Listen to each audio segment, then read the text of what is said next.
नमस्कार। बड़ी बहस मध्य प्रदेश में आप सभी का बहुत बहुत स्वागत है। मैं हूं आपके साथ सौरभ त्रिपाठी। लोकसभा चुनाव का बिगुल बज चुका है।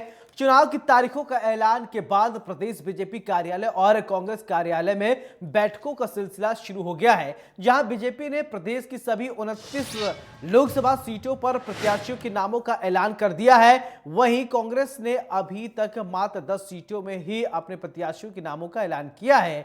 मध्य प्रदेश में 4 चरण में लोकसभा चुनाव होगा। पहले चरण में 19 अप्रैल को मध्य प्रदेश की 6 सीटों पर सीधी, शहडोल, जबलपुर, मंडला, बालाघाट, छिंदवाड़ा में मतदान होगा। वहीं पहले चरण को लेकर बीजेपी अपनी रणनीति बना रही है। प्रदेश बीजेपी कार्यालय में मुख्यमंत्री डॉक्टर मोहन यादव, प्रदेश अध्यक्ष विष्णु दत्त शर्मा ने पहले चरण में जिन लोकसभा सीटों पर मतदान होना है वहां जिला अध्यक्ष, विधायक और बूथ के कार्यकर्ताओं के साथ बैठक की है। वहीं बैठक में हाई प्रोफाइल सीट छिंदवाड़ा को लेकर विशेष चर्चा हुई। इस सीट पर बीजेपी ने जिला अध्यक्ष वीके बंटी साहू को प्रत्याशी बनाया है, तो वहीं कमलनाथ के बेटे नकुलनाथ कांग्रेस से प्रत्याशी हैं। 29 लोकसभा सीट जीतने का लक्ष्य आज प्रदेश बीजेपी कार्यालय की बैठक में रखा गया। साथ ही बैठक में मुख्यमंत्री और प्रदेश अध्यक्ष ने बीजेपी कार्यकर्ताओं को जीत का मंत्र दिया। वहीं बैठक के पहले कांग्रेस को एक और बड़ा झटका छिंदवाड़ा से लगा।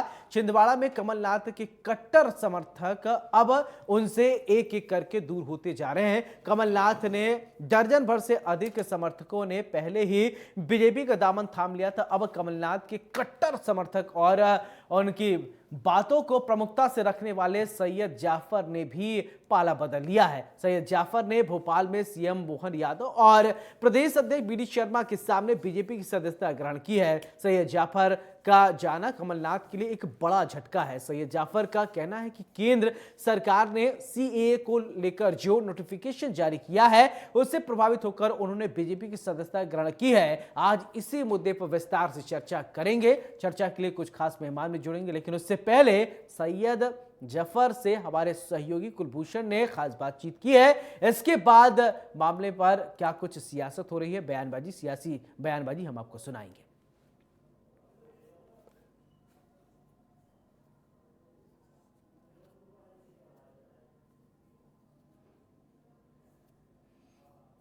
जिस प्रकार से चुनाव में काले धन का उपयोग रोकने का एक कदम था, और मुझे लगता है कि आने वाले समय में इस दिशा में और कदम उठाए जाने की आवश्यकता है। इसे लेकर विपक्ष अनावश्यक रूप से मुद्दे उठा रहा है। सभी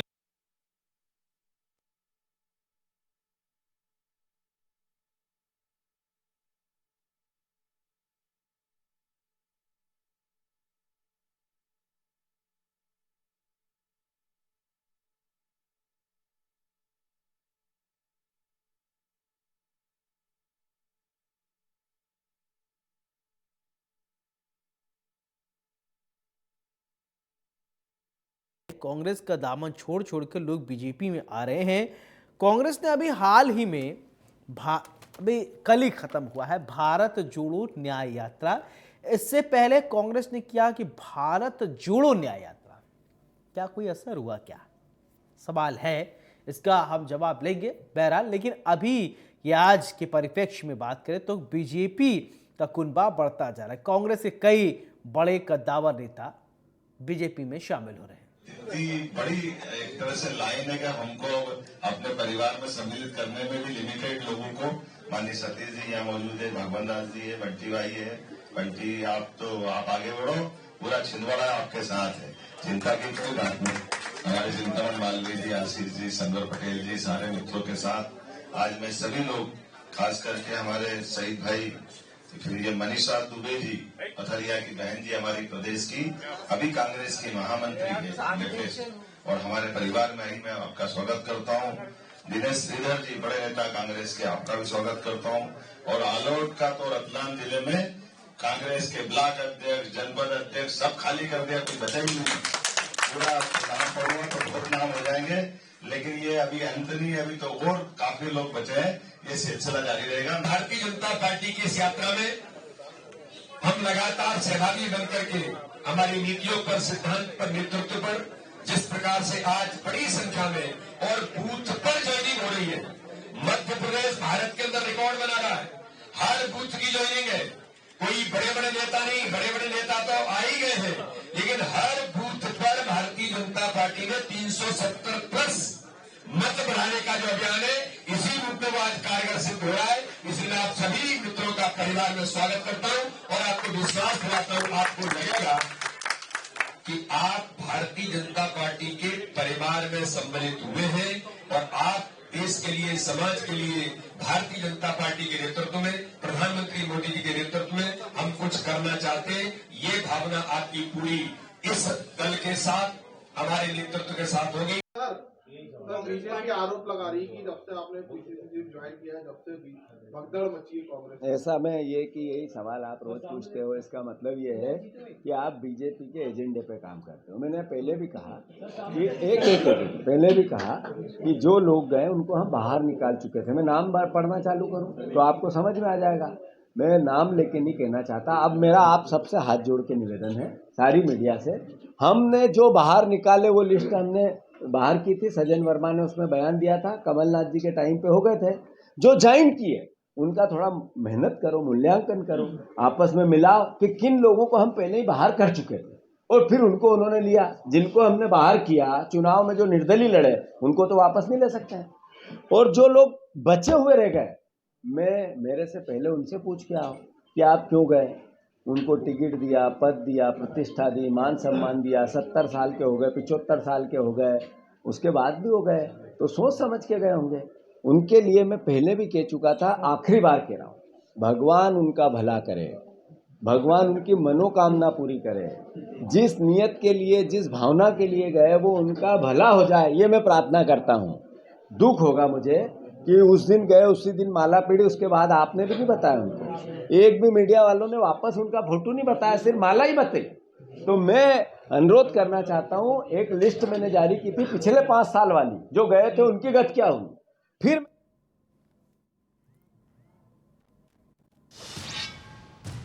तो मध्य प्रदेश की अगर बात करें, सियासत में तोड़ जोड़ की राजनीति भी बहुत तेजी से आगे बढ़ रही है। अब किसकी कितनी तैयारी है, आने जाने का जो है वो सिलसिला शुरू हो गया। सबसे पहले मेहमान का परिचय करवाते हैं, फिर इसके बाद चर्चा की शुरुआत करते हैं। सत्येंद्र जैन जी हमारे साथ, प्रवक्ता बीजेपी के हैं, बहुत बहुत स्वागत है। बियान खोंगल जी प्रवक्ता कांग्रेस के हैं, बहुत बहुत स्वागत है बियान जी आपका। चर्चा की शुरुआत बियान जी मैं आपसे करना चाहता हूँ कि आखिरकार कांग्रेस पार्टी छोड़कर लोग जा क्यों रहे, क्या वजह है? कुछ आप लोग चिंतन मंथन इस पर कर रहे हैं? बहुत बड़े बड़े कद्दावर नेता भी आपके बीजेपी में चले जा रहे हैं, कैसी तैयारियां चल रही हैं?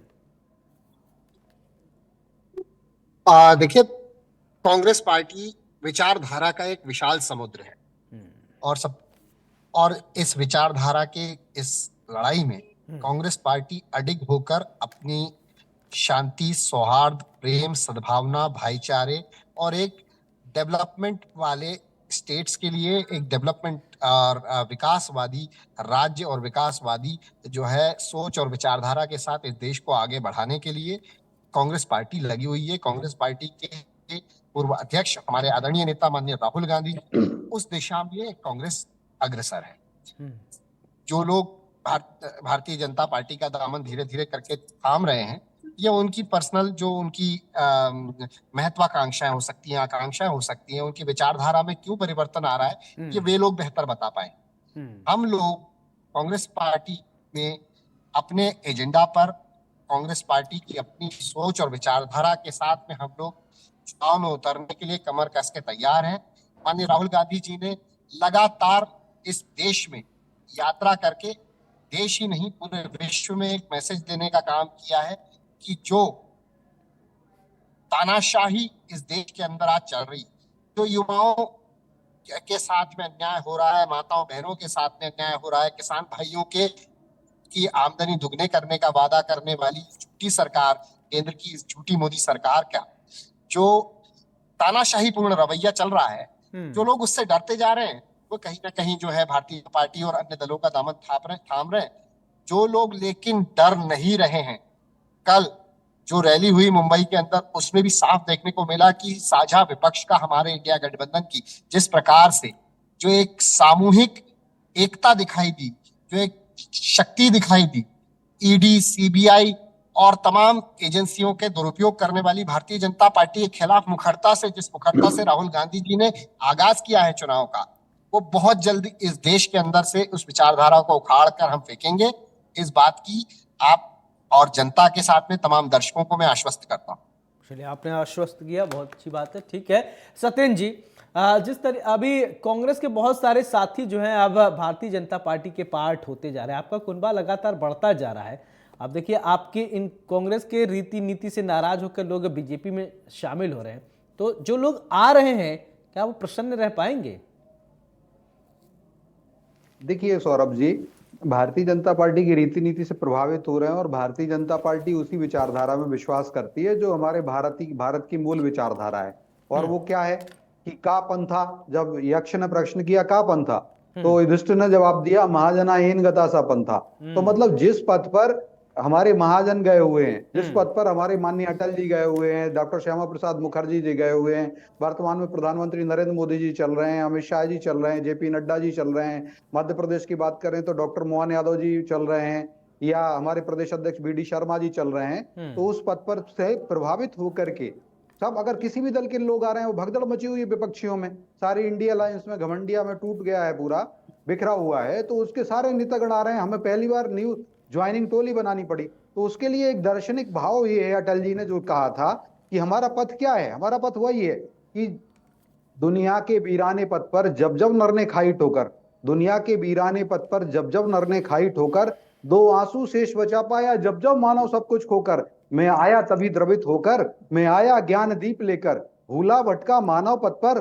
चल निकला सोते से उठकर, पथ के आवर्तों से थककर जो बैठ गया आधे पथ पर, उस नर को राह दिखाना ही मेरा सदैव का दृढ़ निश्चय, हिंदू तन मन हिंदू जीवन, रग रग हिंदू मेरा परिचय। तो हमने तो दुनिया को राह दिखाई है जहां शोषित पीड़ित वंचित मानवता रही है, जहां मानव अपने आप को ठगा और लुटा हुआ महसूस करता रहा, वहां भारत ने रास्ता दिखाया है। और आज भारतीय जनता पार्टी का भी मूल विचार वही है। और देखिए जो लोग आ रहे हैं, सौरभ जी, बयान जी ने भी एक आरोप लगाया भारतीय जनता पार्टी पे, पिछले कुछ दिनों से ये आरोप लगते हैं ईडी सीबीआई का दुरुपयोग, लेकिन कोई बड़ा नेता इस विषय पे कभी बोलता नहीं है कि नहीं दुरुपयोग नहीं हो रहा है, जो सही है उसी वही चल रहा है। आरोप तो विपक्ष की तरफ से लगाए जा रहे हैं, लेकिन आपकी तरफ से कभी बयान नहीं आते, वजह क्या है?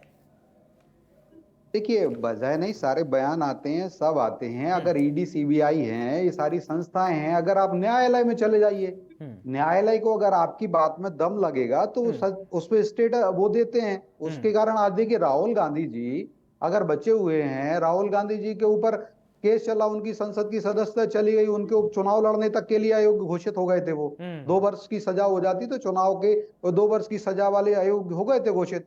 लेकिन अभी चूंकि माननीय सुप्रीम कोर्ट के निर्देश के कारण ही हो रहा है, तो इसी है ना। अब आपकी मैं बात बताऊं, अब जो बड़ा बड़ा बखान किया मेरे मित्र ने, जो मुंबई में कल अधिवेशन में राहुल गांधी जी ने और घमंडिया गठबंधन या इंडिया अलायंस की जो बैठक हो, जो शिवाजी मैदान में जो हुआ था, समापन हुआ राहुल गांधी जी की यात्रा। देखिए राहुल जी को स्वयं ही हिंदुत्व का ज्ञान नहीं है, राजनीति का ज्ञान नहीं है। वो कह रहे हैं हिंदू धर्म में जो शक्ति है, हिंदू धर्म के में जो शक्ति है, उस शक्ति से वो लड़ रहे हैं। तो सोचिए राहुल गांधी जी क्या कह रहे हैं, हमेशा जानबूझ के कह रहे हैं, और वो डेलिबरेटली वो जानबूझ के ही ये कह रहे हैं। जिस प्रकार से वो कहते हैं कि भारत में कोई राम लहर नहीं है, जिस प्रकार से श्री राम का नाम बोलो और भूखे मरो, इस प्रकार से जिस प्रकार से राम को काल्पनिक बताया गया, जिस प्रकार से सनातन को डेंगू मलेरिया बताया गया, कोड़ बताया गया, जिस प्रकार से हिंदुओं को आतंकवादी बताया गया, ये उसी बात को पुष्ट करता है। और जब इनकी सरकार थी तब इन्होंने भगवान राम को नहीं माना, या भगवान राम का निमंत्रण पत्र जो दिया था, जो सनातन का निमंत्रण पत्र था, उसको इन्होंने ठुकरा दिया, पत्र लिख करके ठुकराया कि हम नहीं जाएंगे। और वेटिकन में इनको रोम प्यारा लगते हैं, रोम प्यारा लगता है, राम प्यारे नहीं लगते। रोम में जब पोप फ्रांसिस ने मदर टेरेसा का कैनोनाइजेशन प्रोग्राम हुआ, संत की उपाधि दी जा रही थी, तो पत्र लिखा था, सोनिया गांधी जी अध्यक्ष थी उस समय कांग्रेस की, उन्होंने बोला कि मैं नहीं आ पा रही हूँ, मेरी ओर से पोप फ्रांसिस को बधाई हो, और मेरी तरफ से 2 प्रतिनिधि जा रहे हैं, मार्गरेट अल्वा जी जा रही हैं और फेलेरियो जी जा रहे हैं, लुइजन फेलेरियो, 2 प्रतिनिधि भेजे थे और पत्र लिख के अभिनंदन किया था। और यहाँ पर जब राम भगवान का निमंत्रण 500 साल बाद ऐसा अवसर आया, तो इसका निमंत्रण को चलिए ठुकराने ठीक का है, एक काम आरोप पहले कांग्रेस आपने ने लगाया, किया। तो ठीक है, राम, ठीक है, ये शक्ति भी इनको ठीक है, ठीक है, माँ वियान जी दुर्गा से भी इसका इनको जवाब बुरी लगती लूंगा, है, ठीक है, माँ स्कंद ठीक है माता वियान जी, शैलपुत्री कात्यायनी के ठीक है खिलाफ लड़ रहे सत्येंद्र हैं जी, ये लोग। ठीक है और सत्येंद्र जी, जी हाँ, ओके। वियान जी, मेरा ये सवाल शक्ति आपसे हिंदू कि धर्म देखिए में राहुल शक्ति कहाँ है गांधी पर उन्होंने? अभी सत्येंद्र जी ने आरोप लगाया कि इन्हें हिंदू धर्म के बारे में जानकारी ही नहीं है। क्या वास्तव में ऐसा है क्या? राहुल गांधी को हिंदू धर्म के बारे में जानकारी नहीं है?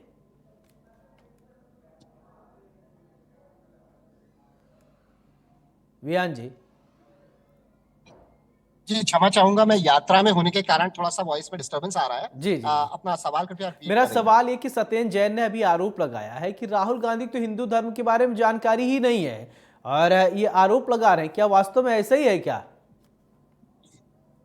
सत्येंद्र जैन जी, राहुल गांधी जी का तो नहीं मालूम, लेकिन किसी भी हिंदुत्व के मुद्दे पर, चाहे वेद हो, चाहे उपनिषद हो, चाहे हमारे पौराणिक ग्रंथ हो, सत्येंद्र जैन जी हिंदुओं को चैलेंज करना आप छोड़ दीजिए।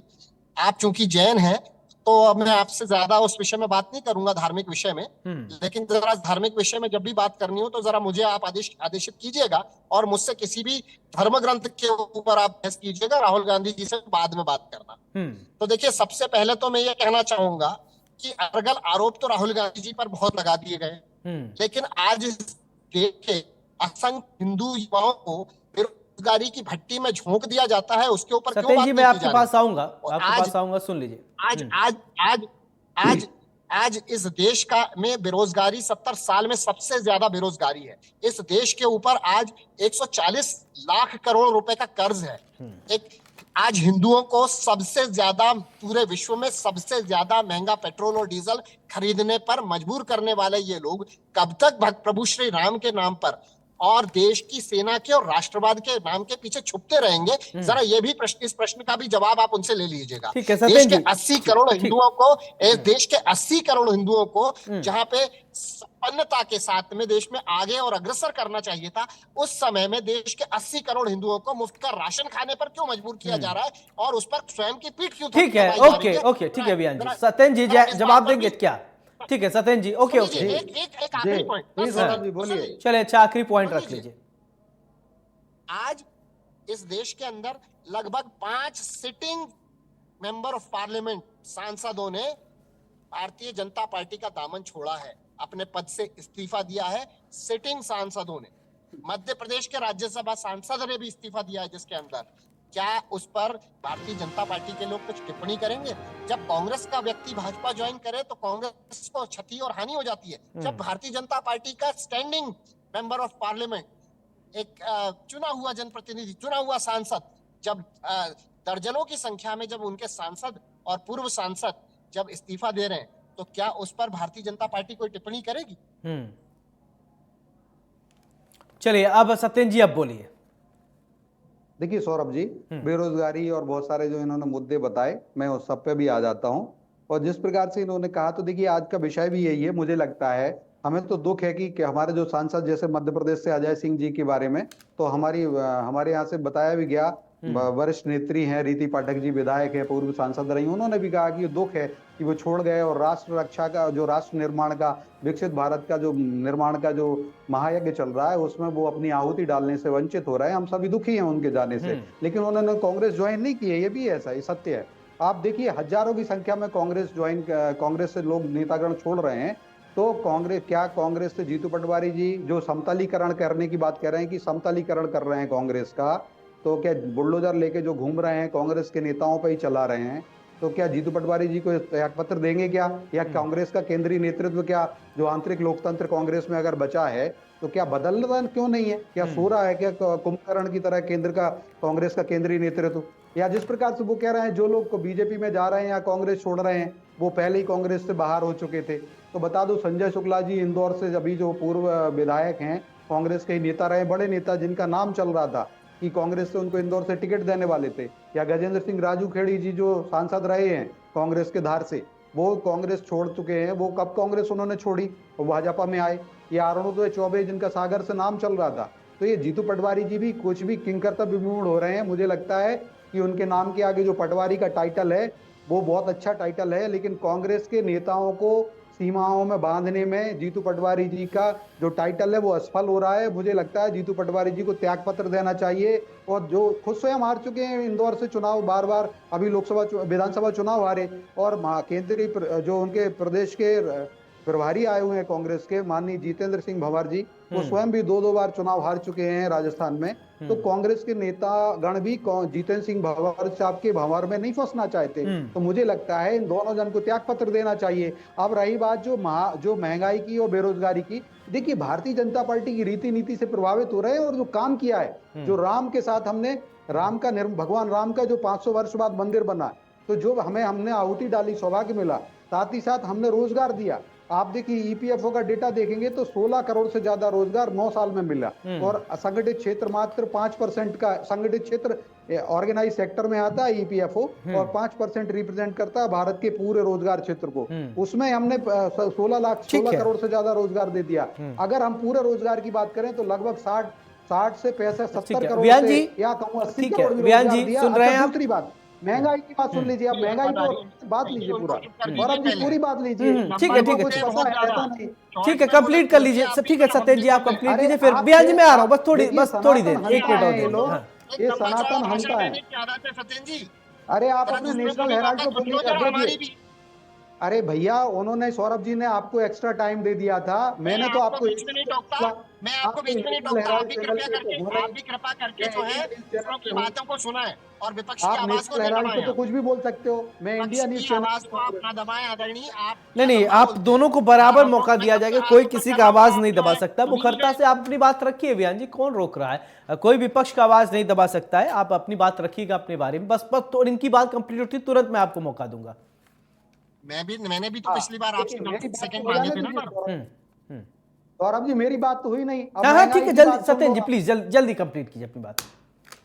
मैं करूं ना? हाँ वही, देखिए महंगाई एक रोने वाले, अभी हमने पिछले 2 साल में ही 15 रुपए पेट्रोल पर और 17 रुपए डीजल पे कम किए हैं। और जो उज्ज्वला में हम जो गैस सिलेंडर पे बहुत सारे 10 करोड़ से ज्यादा बहनों को दे रहे हैं, और मध्य प्रदेश में 450 में गैस सिलेंडर दे रहे हैं, लगभग 45 लाख बहनों को दे रहे हैं। और हमने जो है जो नॉर्मल सिलेंडर है वो भी अभी 800 850 रुपए का आ रहा है, उस पर भी हमने 300 रुपए कम किए हैं। तो इस प्रकार से हमने महंगाई पे काम किया। और कांग्रेस की सरकार रही, 12% की महंगाई दर हो गई थी। आज अगर कांग्रेस की सरकार होती तो आज सोचिए कोरोना जैसा काल आया तो आज 20-20%, 30-30% की महंगाई कर देते। आज महंगाई की दर मात्र 4 से 5% के बीच में झूल रही है। ये मोदी जी और हमारी सफलता है। चले ठीक है, आपकी बात है, ठीक है आपकी बात, ठीक है बयान जी, ठीक है, ओके बयान जी अब आप बोलिए। मात्र 10 साल में बयान जी एक सवाल मेरा, उसको फिर इसके बाद आप इनका जवाब दीजिएगा। सवाल ये कि जब आप भारत जोड़ो यात्रा कर रहे थे उस समय भी कई सारे आपके साथी जो है जाने लगे थे कांग्रेस छोड़ के। जब भारत जोड़ो न्याय यात्रा कर रहे हैं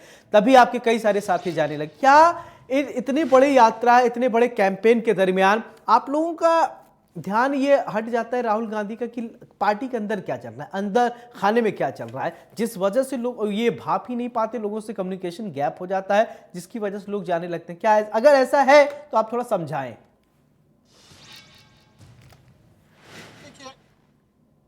सबसे पहले तो ये कहना चाहूंगा कि राहुल गांधी जी की यात्रा में, किसी भी राजनीतिक यात्रा में इस देश सब जिसमें एक व्यक्ति शंकराचार्य जी के बाद में कश्मीर से कन्याकुमारी तक चलता है। माननीय जो है पूर्व शंकराचार्य जी, ये शंकराचार्य जी जो हम हिंदुओं के आदर्श पुरुष थे, वो चले थे कश्मीर से कन्याकुमारी तक पैदल, और उसके बाद माननीय राहुल गांधी चले। तो एक पुण्य कर्म जो उन्होंने किया है उसमें हम ये नहीं देखना कि हमारे स्थापित नेता जो हैं वो यदि किसी दबाव में आकर या किसी और जब लड़ने की इच्छा शक्ति ना होने के कारण यदि भारतीय जनता पार्टी में शामिल हो रहे हो, तो वो हमारे लिए ज्यादा चिंता का विषय है।